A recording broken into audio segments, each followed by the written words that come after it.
നിങ്ങൾ മരിച്ചു, പക്ഷെ പെട്ടെന്നൊരു ഓഫർ വരാണ്, 3 ആഴ്ച കൂടെ നിങ്ങളുടെ ജീവിതം നീട്ടി കിട്ടിയിരിക്കുന്നു. നിങ്ങൾ എന്താ ചെയ്യുക? നിങ്ങളുടെ ബിസിനസിന്റെ പുറകെയാണോ നിങ്ങൾ പോവാ? അസറ്റ് ഉണ്ടാക്കി വെക്കാൻ നിങ്ങൾ പോവോ? ഇൻവെസ്റ്റ് ചെയ്യാൻ പോവോ? നിങ്ങൾ ആരുടെ അടുത്തൊക്കെ പോവാ? നിങ്ങളെ ഏറ്റവും കൂടുതൽ സ്നേഹിക്കുന്ന, അല്ലെങ്കിൽ നിങ്ങൾ സ്നേഹിക്കുന്ന ഒരുപാട് ആളുകളുണ്ട്, അവരോടൊപ്പം സമയം ചെലവഴിക്കാൻ വേണ്ടി പോകും. കാരണം 3 ആഴ്ച മാത്രമേ സമയമുള്ളൂ. ഒറ്റ കാര്യം ചോദിക്കട്ടെ, എന്താണ് ഗ്യാരണ്ടി? ഫൈനാൻഷ്യൽ ഫ്രീഡം എത്തിയതിനു ശേഷം ഞാൻ അവളെ സ്നേഹിക്കാം, പുള്ളിയോടൊപ്പം ഞാൻ സമയം ചെലവഴിക്കാം എന്ന് വിചാരിക്കുന്നില്ലേ?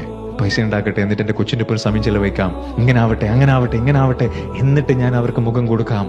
എന്താണ് guarantee? Let me tell you something. നമ്മൾ അവഗണിക്കുന്ന ശീലം ഈ ഓട്ടത്തിനിടയിൽ ഉണ്ടാക്കി കഴിഞ്ഞാൽ, നിങ്ങൾ ആഗ്രഹിക്കുന്ന ഏത് തരത്തിലുള്ള അച്ചീവ്മെന്റ് എത്തിക്കഴിഞ്ഞാലും നിങ്ങൾ അവരെ അവഗണിച്ചുകൊണ്ടേയിരിക്കും.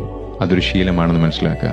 ബാലൻസിങ്ങിലൂടെ അല്ലാതെയാണ് നമ്മൾ ജീവിതത്തെ അഭിമുഖീകരിക്കുന്നതെങ്കിൽ, അതായത് റിലേഷൻഷിപ്പിന് കൊടുക്കേണ്ട സമയം അത് കൊടുക്കണം, ബിസിനസ്സിന് കൊടുക്കേണ്ട സമയം ബിസിനസ്സിന്, എല്ലാത്തിനും അതിൻ്റെതായ ബാലൻസിങ്ങിലൂടെയല്ല നമ്മൾ പോകുന്നതെങ്കിൽ ഏറ്റവും വലിയ ഖേദം നമ്മളെ കാത്തിരിക്കുന്നുണ്ട്.